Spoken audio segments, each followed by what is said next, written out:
रहिवासी झोनमध्ये असणारी जमीन आता स्वतंत्रपणे बिगर शेती करण्याची गरज भासणार नाही। बांधकाम परवाना मिळाल्यावर ती जमीन बिगर शेती असल्याचं मानलं जाईल।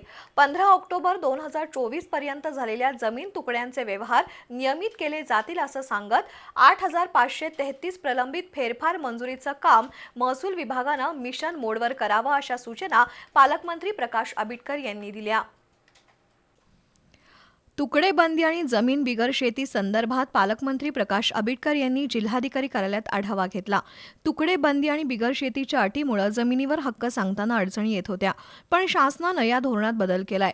15 ऑक्टोबर 2024 पर्यंत झालेल्या तुकड्यांचे व्यवहार कोणतेही शुल्क न भरता नियमित होणार आहेत। त्याशिवाय एनए करण्यासाठी सरकारी कार्यालयात फेऱ्या माराव्या लागणार नाहीत। जिल्ह्यातील 1240 गावांमध्ये 8533 फेरफार प्रलंबित आहेत।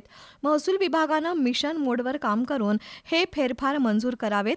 विकास आराखड्यात समाविष्ट असणाऱ्या निवासी झोनची जमीन स्वतंत्र बिगर शेती करण्याची गरज नाही। बांधकाम परवाना मंजूर झाल्यावर ती जमीन बिगर शेती मानली जाईल असं नामदार आंबेडकर यांनी सांगितलं।